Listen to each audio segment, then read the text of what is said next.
Well, good afternoon, everybody. I know there may be a few more people joining us today, but I think we should go ahead and get started. My name is Rebecca Martin. I am the Executive Director of NASH, the National Association of System Heads. I know many of you, but for those of you that I don't know, welcome. We're very happy to have you here joining us today. We have a very exciting opportunity to bring to you today from the University System of Maryland, where they have an NSF-funded initiative to diversify their faculty. I know this is a high priority for all of our systems, and we think that there might be an opportunity for some of you to get involved in doing something similar in your system. So with that, I'm going to turn this over to Joe Boughman, who is the, I'm always going to stumble over it, the Senior Vice Chancellor for Academic Affairs at the University System of Maryland. And she and her colleagues will tell you about this work that they've been engaged in for some time now. Joe? Thank you so much, Rebecca. And it's great to see several of you, names I recognize, but welcome to everybody else. As Rebecca said, I'm the Senior Academic and Student Affairs Officer for the University System of Maryland. And my colleague has put up a map of the state of Maryland. We're a small state, but we have a lot of institutions within the University System of Maryland. In fact, we have 11 universities, actually 12. The Environmental Research Center is now an accredited university. And we have higher education centers as well, where several of our universities come together to provide coursework and degrees across the state. We are one of the most heterogeneous systems across the country. We have R1s, R2s. We have 3 HBCUs within the system. We have regional comprehensives, and we have one campus that is strictly or almost all professional schools. So some of the other senior academic officers tease me from time to time and say, if University System of Maryland can make it work, anybody ought to be able to make it work.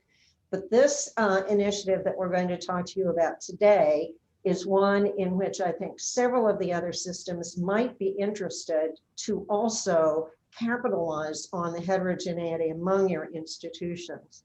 As Rebecca noted, many of us, I think all of us, have diversity, equity, and inclusion as a main goal or a theme in all of our strategic plans. And we have been doing a lot of work finding that one of our greatest stumbling blocks, if you will, is the diversification of the faculty. And what's more, the inclusion of the faculty and the removal of all barriers possible to, in fact, both diversify and create an inclusive faculty environment. Many of you may have heard about the tremendous work that's been done over the years that you'll hear a little bit more about at UMBC with Dr. Freeman Grabowski as the president there with their Meyerhoff program and so on. And part of the impetus for this initiative that is in fact led by folks at UMBC at this point comes from that same deep place with energy and focus on these issues. So today I'm really pleased to be able to introduce two of our colleagues, Dr. Philip Rouse, who is the Senior Vice President for Academic Affairs and Provost at UMBC. He was a department chair, a dean, a physicist by training, and in 2012 became the Vice President for Academic Affairs and Provost at UMBC.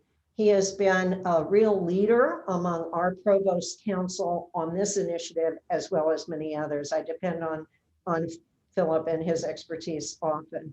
And also Dr. Robin Krasiski, who is a biologist by training, but is also an assistant vice provost at UMBC, but most importantly for today's presentation is the executive director of Maryland's PROMISE Academy Alliance that you'll hear some more about. So at this point, I'm going to turn it over to Robin and Phil, and then we'll come back, and if people have questions of me later as well, I'll be happy to answer. So Robin, could you take it away, please? Absolutely. Thank you so much for that introduction. And thank you so much, Rebecca Martin, for having us here today. It's such a great opportunity to tell you about the work we've been doing. So as Joe mentioned, We have an NSF funded program called the AGEP PROMISE Academy Alliance, and this is a program specifically to diversify faculty in the biomedical sciences, although we think it's applicable to all disciplines, and we hope to, in fact, expand to different disciplines and different systems. So as our alliance, we have 5 institutions within the University System of Maryland that have partnered together to lead this effort and pilot and develop this effort. And that includes 2 regional comprehensive universities, Salisbury University and Towson University. It includes the University of Maryland, Baltimore, which is our professional school that has the School of Medicine, a School of Dentistry, Pharmacy, et cetera. The University of Maryland, Baltimore County, which is an R2 institution known across the country for innovation, particularly in diversity and equity. And then the University of Maryland, College Park, which is our flagship R1 institution. So we've all come together to work on this project together and try to develop a statewide system for postdoc conversion. And so very quickly, I want to make sure that you're all clear about the definitions that I'm using for postdocs and for conversion. I'm a biomedical scientist, as Joe said, and so postdocs are very common in my field. They're not in every field, though they're becoming increasingly popular. And postdocs are really anything from after a PhD before a tenure track faculty position. And I wanted to specify that because on different campuses, postdocs have different roles. Sometimes they're considered staff, and sometimes they're even in some non-tenure track faculty positions that have unique titles that may not include the word postdoc. But we're including everything that kind of fits in that pre-tenure track category. And then conversion is not something that's typically talked about. It's not really a nationally recognized word, but we use this idea to really demonstrate the transition of one of these postdoctoral fellows into a tenure track position. And so it's an intentional movement, a coordinated movement of someone from that postdoc position into a tenure track line. So why are we focusing on postdoc conversion? There are a multitude of reasons why the postdoctoral position is potentially less attractive to scholars generally, but particularly to scholars from underrepresented backgrounds. And so we first want to understand the limitations of the postdoc position and some of the barriers to the transition into the faculty role. And those include that positions are often temporary and financially unstable.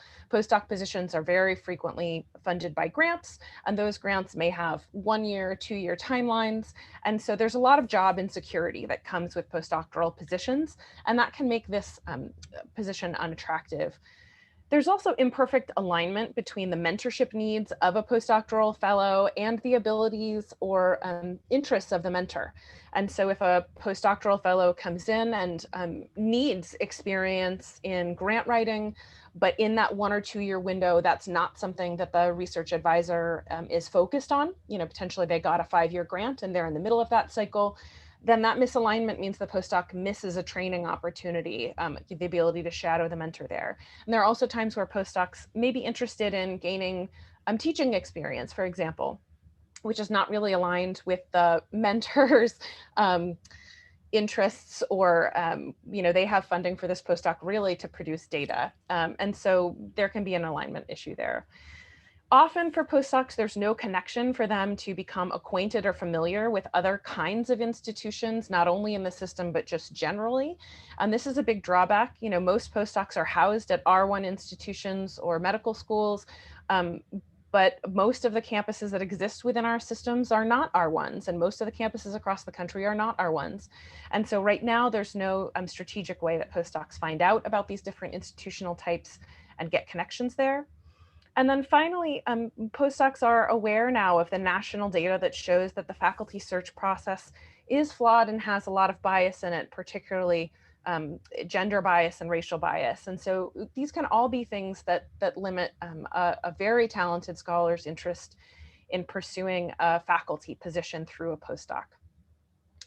I also have to point out that there has been a relatively recent study by Lindsay Myers and her colleagues out of Vanderbilt that shows that the postdoc to faculty transition is one of 2 major leaks in the pipeline for biomedical sciences. And she presented data that went through 2013, but the data has now been confirmed up until 2019, which I'll show you. But her main message is that they find that underrepresented minority and non-underrepresented minority trainees are equally likely to transition from bachelor's programs into doctoral programs, receive a doctoral degree, and secure a postdoc. But their analysis revealed that the diversions from developing a faculty career are primarily at two clearly identifiable places: during the undergraduate educational experience and in the transition from postdoc to tenure track faculty.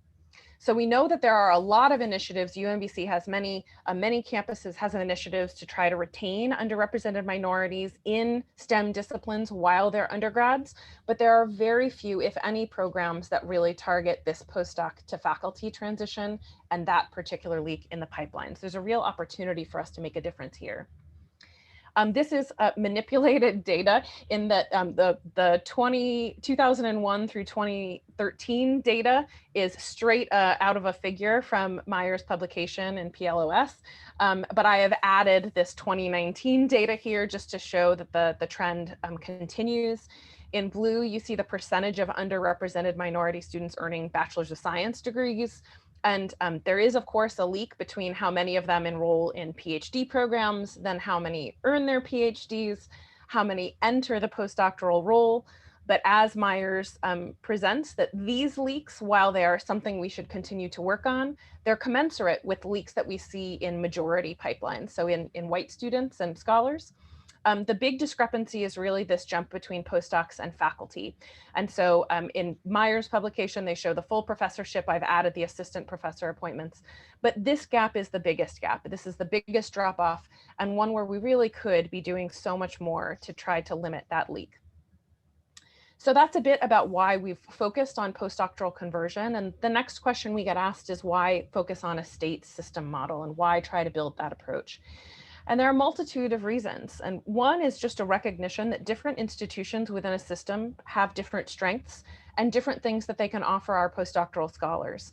We'll talk a little bit more about some examples, but the regional comprehensives have incredible focus on undergraduate teaching and mentorship. And the R1 and medical campuses have, great experience to offer our postdocs in grant writing. And so there's just a different amount of professional development that you can offer by leveraging an entire system instead of an individual campus. Only about 12 to 13% of postdoctoral scholars are underrepresented minorities. And so that's total across sciences. And so finding other colleagues that are in a same stage career-wise as you, that are also underrepresented minorities, and building a cohort and community among those populations can help with retention. It also allows us to expose postdoctoral fellows to the different institutional types, those regional comprehensives, the R2s.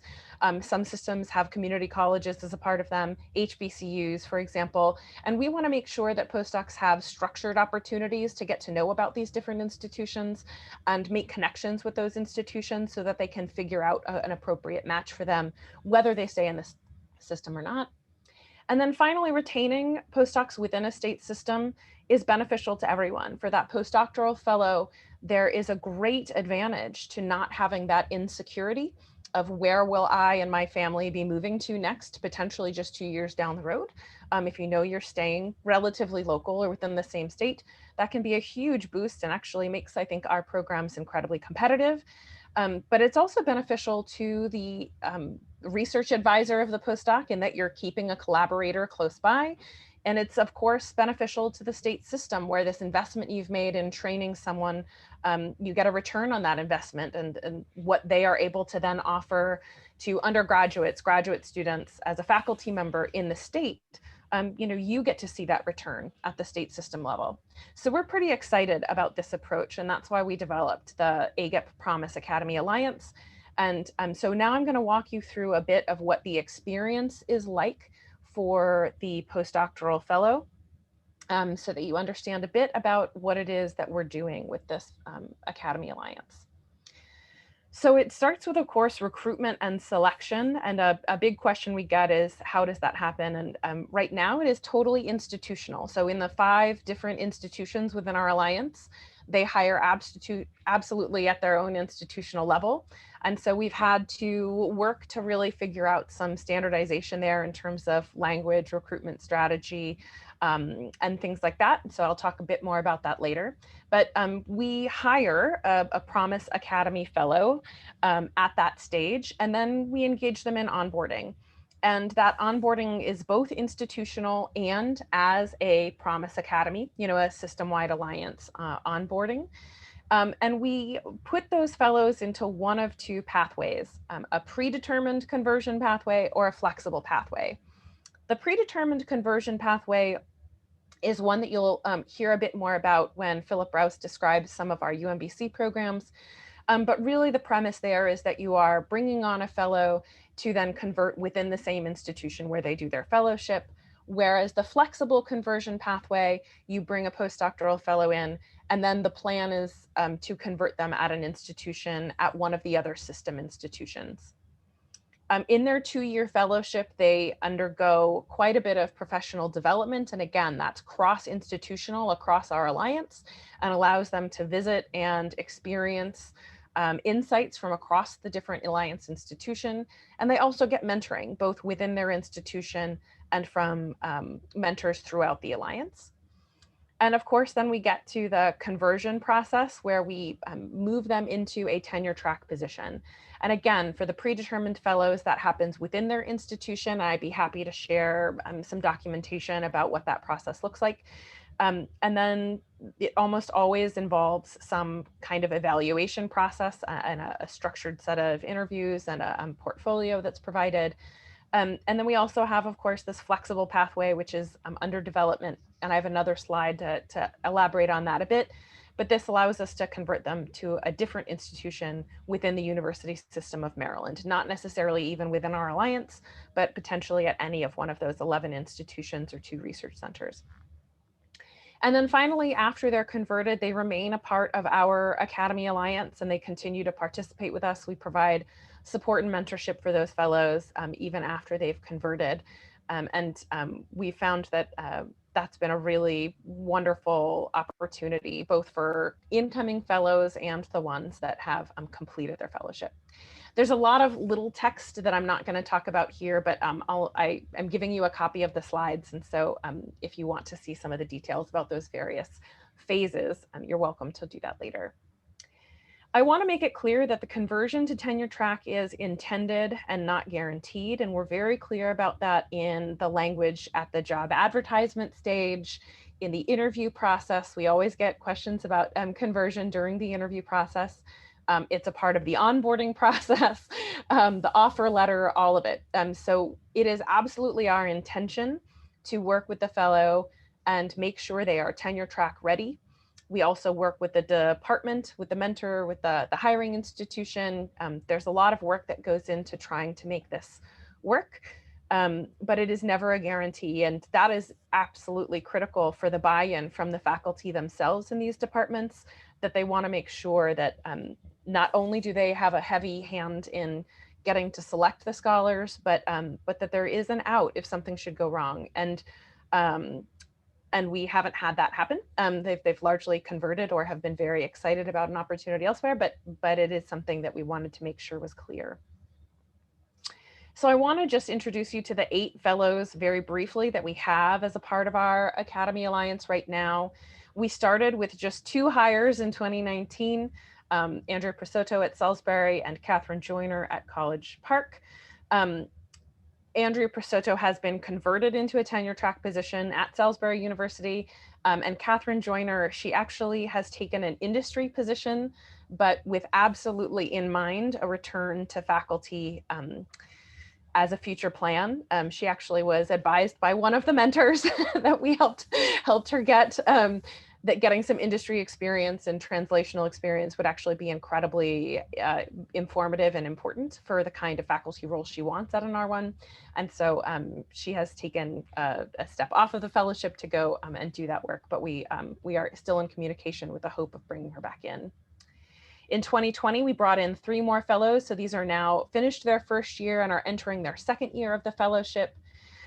We have everything here from David is a cognitive psychology faculty member, and Nakia Walker is a cancer biologist. And then we have 3 fellows that are starting with us in 2021. These folks, again, range from bioanthropology to imaging of the brain in a pain department in a school of dentistry. So a really wide variety of folks. So College Park, our R1 has 4 fellows, UMBC our R2 has 2 fellows, the professional schools, UMB have 1 fellow, and Salisbury has had 1 fellow. But we're expanding this, we're hiring additional fellows next year, and our 5th Alliance member, Towson University, is hiring their first fellow this year as well. I wanted to give you just a few examples of how we leverage the interinstitutional professional development for these fellows. You know, this past year has been very interesting doing things online. In some way, it's facilitated this, and we think it's a great model for others to adopt while people are in the practice of doing things virtually. But we had been making this work when we were in person as well.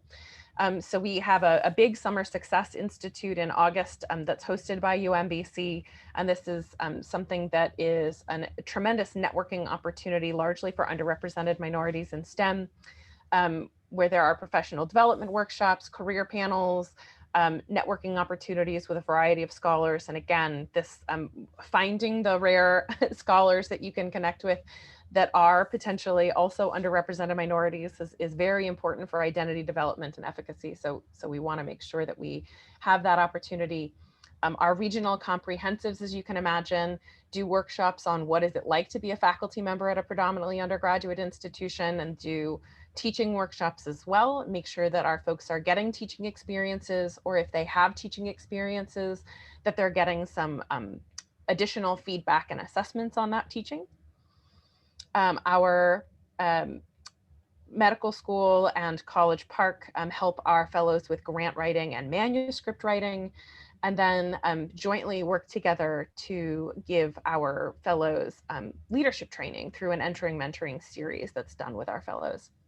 And so these are not exclusive to our Promise Academy fellows. They're not just, 2, 3 to 8 fellows big. These are open to colleagues and postdocs across the campuses. But historically, that had not been the case, right? These were siloed professional development opportunities that we inched the door open to allow our fellows exclusively to participate in them. But that has actually led to an amazing opportunity where now quite a bit of these opportunities are open to any of our graduate students and postdocs across the Alliance institutions. And so our AGEP PROMISE Academy Alliance has led to quite a bit of PD sharing across the state system, and that's been a wonderful side benefit. We probably get the most questions about our flexible pathway, and so I just wanted to share a tiny bit more about that. And this is still, I would say, under construction. We do have flexible fellows as we speak that are in both year 1 and year 2 of their fellowship. And the idea here is that we work to inform other University System of Maryland institutions about our program. We have to obviously, when the folks come in the fall of their first year, help them understand what the University System of Maryland has to offer and do a little bit of a preview of what the different departments and institutions are like across the whole state. We help those fellows create bios of themselves and revise their CVs so that we can distribute those bios to the various departments across the system. And then we get to work arranging for them to give research talks and departmental meet and greets. Again, COVID threw a little bit of a curveball at us, but we work to help them get to know in a more personal way the different departments, particularly where there's an alignment of a faculty retirement or an upcoming hire. We want to make sure that our fellow has the ability to really make a strong connection with those departments by the end of their first year and narrow down some places where they might want to go. And then we try to establish in that second year some much more robust interaction to help the department get to know our fellow and the fellow the department. And then we begin to work with the department and institutional leaders about a possible pathway for conversion. And primarily that's through using a search waiver or target of opportunity policy that exists within the institution. So I will say that this has been a developmental process and our model is far from perfect. And obviously we only have 8 fellows so far. And so we're obviously still in nascent stages. But I will say that there have been some things that have been barriers and some ways in which we've overcome those. I'll talk about the great way in which the University System of Maryland administration has really helped us in a slide upcoming next. But there is no current statewide policy or funding mechanism for these fellows. We're relying on institutional funding. The NSF funding we get does not actually fund the fellows. It funds some of their professional development and travel, and a little bit of the staff running this program. But the institutions have stepped up to make this a financial priority with these fellows. And so that's something where we don't have a centralized pot or set of policies to draw from. So we've had to create that. And again, we've had wonderful experiences with the USM leadership. And we're continuing to talk about ways that we can think about system-wide funding and policy, but all of that, as you know, takes time. So the way we've gotten around some of that is that we've had to, across the Alliance institutions, come up with agreed upon common learning outcomes for our fellows, expectations of the fellows and their mentors. We've worked this past year on recruitment guidelines, and we have quite extensive guidelines there about how these will be searched for. And it can't just be, the typical postdoc search, which is, a faculty member posts on Twitter, I'm looking for a postdoc, and their own network helps them find somebody. We actually have we require that it's a much more robust system that requires a lot more documentation and diversity statements, things like that. So we've come up with recruitment guidelines, and we provide in those recruitment guidelines quite a bit of resources in terms of directories where we expect proactive recruitment.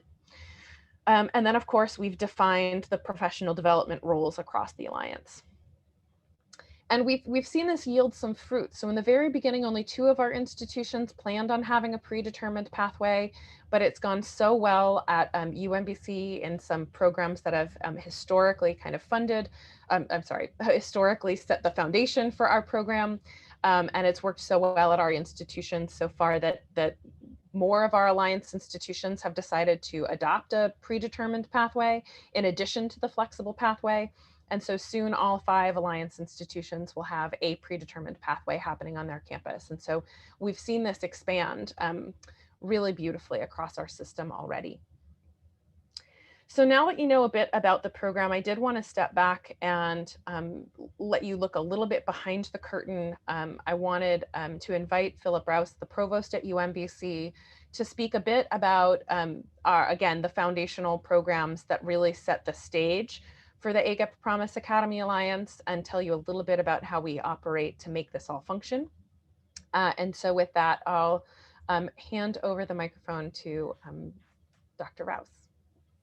Well, thank you very much, Robin, and thank you everyone for joining us here today. It's a great pleasure and honor to be with you.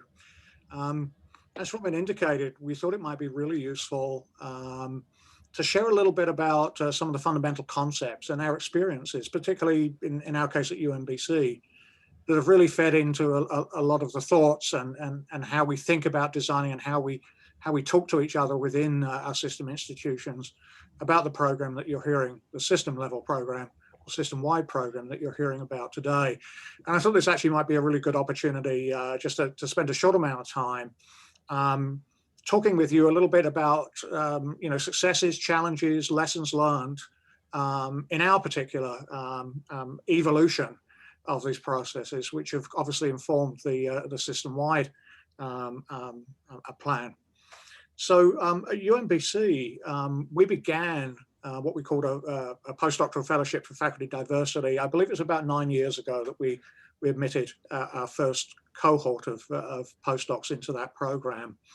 I'll mention in passing, because I'll come back to this, that actually this program was developed by my office in very close collaboration with our executive committee, our URM executive committee on campus, which consists of URM faculty members and others who come together to try and think through together as thought partners how we can do better in recruiting and retraining a more diverse faculty. And so I have to acknowledge that much of the progress we've made, many of the ideas, much of the assessment that was done during this was not done by me or necessarily an administrator sitting in an office, but it was actually done in collaboration with a fairly large group of faculty who were deeply committed to the work that we were trying to do together, and we greatly benefited from that. Just to give you a little bit on the numbers, since that time, we've recruited 19 fellows for faculty diversity here at UMBC. 17 of them are in tenure track positions nationally, and 11 of them have stayed with us and been converted here at UMBC. That tells you a little bit, but what did we sort of learn along the way when we originally put this program into place? And I'll try and sort of condense it to you maybe to just 2 or 3 things. The first was, as we did this, the importance of continuous assessment. Not only continuous assessment of the program itself, but continuous assessment of how the postdocs were actually doing, how they were developing, and very importantly, how those students were being supported by the university, how they were being mentored by their mentors, by their department. And this was done, this assessment was actually done through a process. It was reviewed by the executive committee working with me. Feedback was given, both to the candidate, but also to the department as well. And this allowed us to really understand various challenges that we were having, some of the successful practices that we had in place. I think one of the most important things we learned from this, which is really a core of our work in the system-wide model, is making sure that the department that will host the fellow is ready and willing and understands the commitment that they must make, not only to mentoring and supporting that fellow during their time that they're a postdoc, but also the commitment they're making towards conversion of that individual to a tenure track position, even though it's not entirely guaranteed. And this was an important aspect that we learned at the beginning, and we improved our processes to make sure that that was happening, and we were assessing along the way. And that greatly improved the success of our fellows as we moved along. The second thing, and I've so far talked about our postdocs for faculty diversity that we sort of learned along the way, is whilst this type of postdoc model works really well in the arts, particularly in the humanities and social sciences, it works less well in the arts and less well in the STEM disciplines. And the reason for that was that the way that we organized our process is we did a very broad call for applications across the university. But what we know, particularly about STEM disciplines, is very often what our postdocs or potential postdocs are looking for, and sometimes actually expect, and sometimes our university and our faculty expect this, that we're going to have somebody that's going to just work in our lab on our particular project and do that work. And so we found that even though we wanted to broaden the application pool, because we know that that's correlated with getting a much more diverse pool of applicants, we were encountering this issue where we were getting far more people coming in the social sciences and humanities than we were, for example, in the STEM or the arts fields at our university. And so what we decided to do after we'd been at this, I think it was about 4 years ago, was we developed a parallel program called the Pre-Professor Program, which is based on our postdocs for faculty diversity.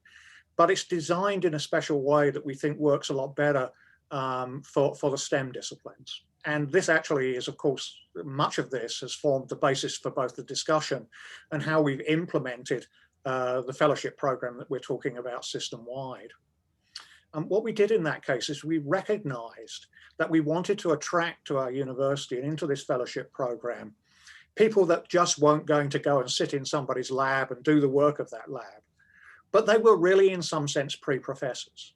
They would maybe work with a faculty member, but they would have their own research project, maybe their own laboratory equipment with money that would actually fund that, so that they, during that period of time, could really develop an independent, or begin on developing an independent research portfolio to prepare them to move into a tenure track position.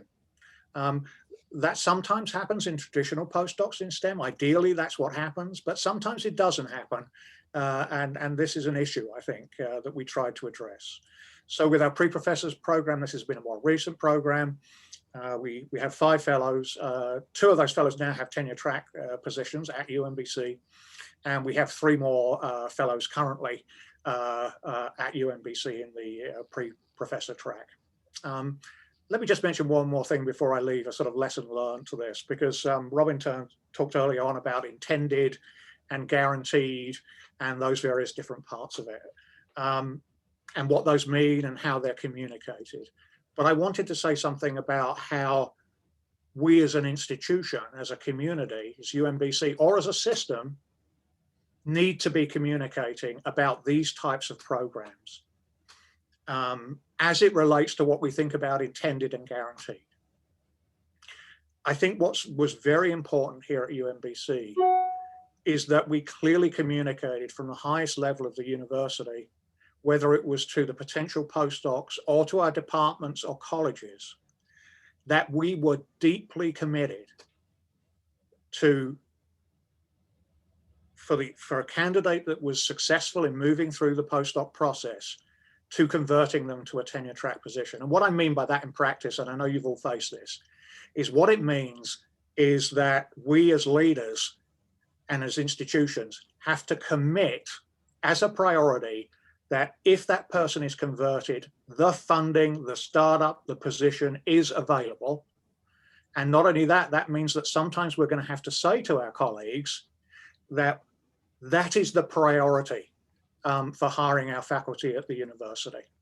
There are many needs for faculty hiring. I'm sure you've encountered them. We encounter them every day of the week.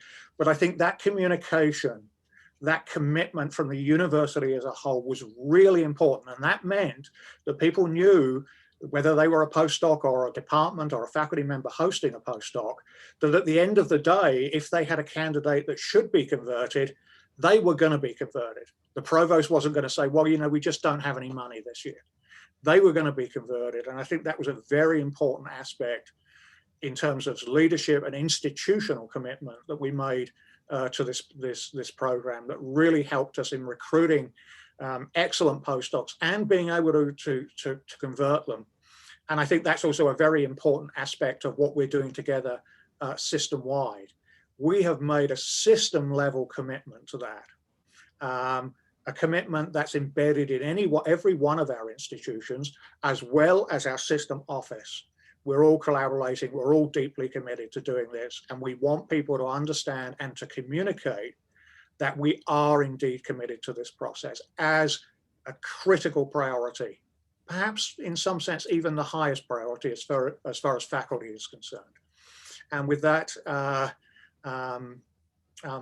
Robin, I'll hand back to you for a second, and then you can maybe hand back to me or whatever you would like me to do. Absolutely.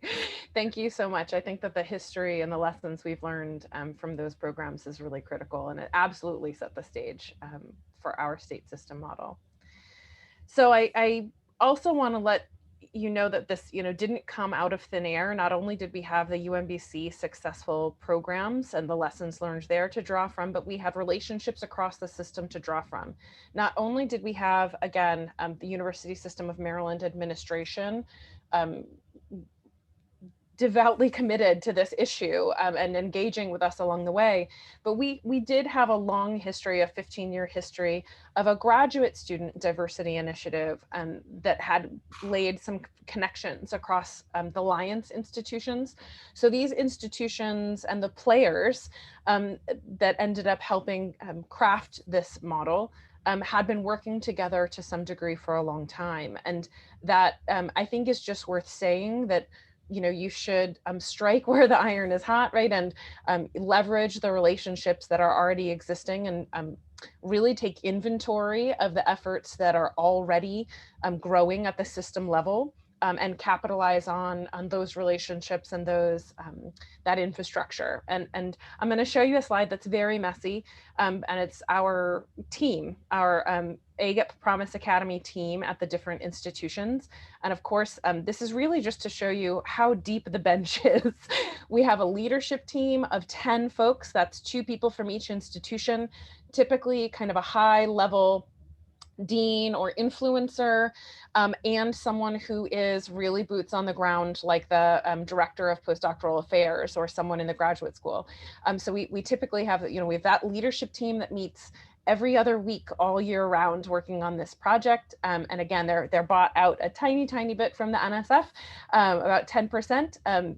And we work together on this project, but we also have co-PIs and senior personnel that are, again, deeply embedded in our institutions that are other deans, department chairs, and faculty that have been really engaged. And so it just wanted to, again, peel back the curtain and show you that the commitment runs deeply here. And we have a wonderful external advisory board that we talk with all the time. This is pretty unusual how much we engage with them, but they come to our 2 annual meetings a year, and they also engage with us at least 2 other times during the year to help us really think about how we're doing this and how we could reproduce it and scale it to different disciplines and at the national level. And of course, operating with the systems office has been critical. We've had an extraordinary amount of support from Joe Boughman, who you heard from earlier as the Senior Vice Chancellor from Academic Affairs, but also her staff. They have participated in our annual meetings. They come to leadership team meetings upon request. They frequently do that a couple times a year. They have also provided us entree into critical opportunities to connect with the rest of the University System of Maryland leadership. So I have been invited, in addition to other members of our leadership team and our research team, we've been invited to STEM Deans meetings, to Academic Affairs Advisory Council meetings, to this meeting. We have been prompted by them to draft a white paper to help us insert some of this vision into a strategic plan. So that has been really critical and is something we're working on actively now. Because of the University System of Maryland connection to us and just being willing to talk with us, we've gotten 2 of our leadership team members on a system-wide committee for faculty appointment, promotion, and tenure, where we can really start looking at if there is system-wide language that we could put in place that facilitates this kind of program. And so I want to stress that, because the university system administration has been actively involved in mentorship and but not just mentoring, really sponsorship of really opening doors for us to make connections and influence potential policy moving forward. And so I want to say a big thank you to the university system for that, but also encourage that kind of engagement. Finally, I'll end with this and then we'll open it for some questions.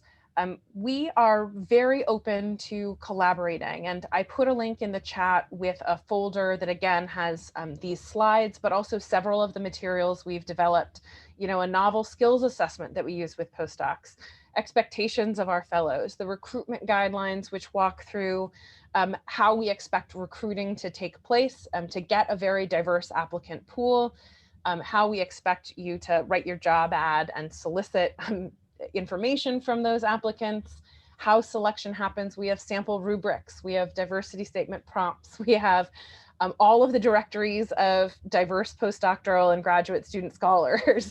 It's a great tool. Those kinds of things can all be found in that folder. Our tools are your tools, and we would love for you to also share with us. And if you look at any of those tools and think of ways we can improve upon them, we're open to that and would love to have a conversation with you about that. But we're also very interested in replicating this model, postdoc conversion. There are increasing numbers of diverse postdoc programs that do not include the conversion element. And we think the conversion element is quite essential for the success of these programs. And so we're very interested in helping to replicate this model in other disciplines and scale it in other systems. And if you're interested in that, there's also some financial incentive to partner with us, in that we're very strongly considering pursuing an NSF Includes grant, which is a $10 million grant. They're looking for alliances that really shift diversity at the national scale. And they're intentionally proposed to scale up interventions that have real potential. Right now, the NSF Includes alliances. They have 8 alliances most of which are focused at the graduate student or undergraduate or faculty level. They have no alliance that is focused on the postdoctoral kind of stage. And so we think that there is a real opportunity there. Letters of intent are due in October and full proposals are due in late January. And so we are absolutely looking for other systems that may want to partner with us in the replication and scaling of this program. And so with that, I'll put up our contact information, which of course you can always get from, if this slide goes away, you have access to the folder and can always reach out to Nash to get our information again. But this has my email, our Provost Philip Rouse's email, and then of course Joe Boughman, who is the Senior Vice Chancellor for Academic and Student Affairs for our system. You're welcome to visit our website. And again, I gave you a link to some of the tools that we're trying to make publicly available. We do have a timeline on our website, which walks through a bit of how we did things when, and has a hyperlink to many of our materials as well. And so we welcome you to take a look at that if you're interested. And with that, I'll go ahead and stop sharing and see if folks have any questions for any of the three of us. Thank you again for your time.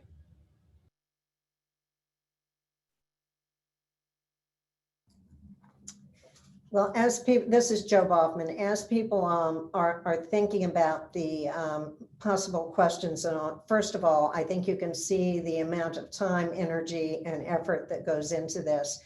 But I can tell you that, in fact, the Summer Success Institute several years ago was the point at which I got turned around, if you will. To be in the room with all of these graduate students and postdocs, the level of expertise and energy in that room, and then starting to invite other provosts into that room to say, these people are available in a variety of areas. And that really was, I think, the birth of the Alliance as it has grown to be today, where people are seeing this as an incredible opportunity to access to talent. And it's been exciting to be involved in this.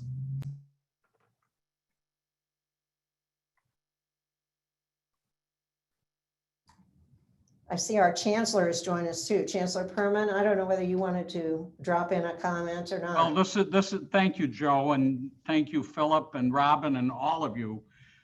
This is going to sound terrible because it's going to appear that I didn't pay attention until you mentioned that $10 million grant, Robin.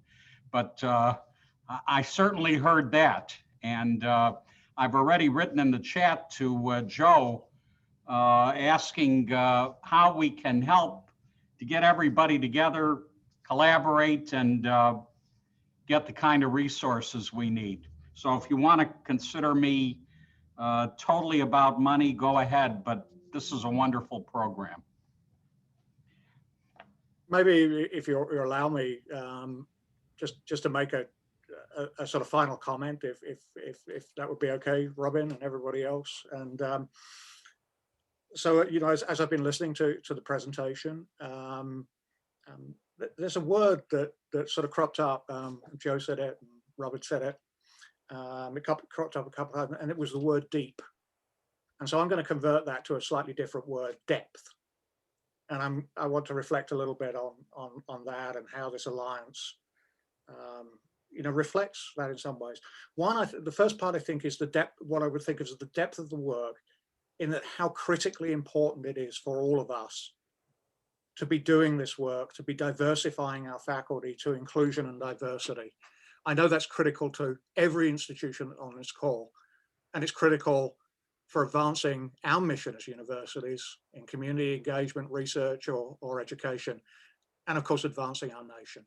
So this is very deep work in that sense that we're all trying to work together with and find new approaches to.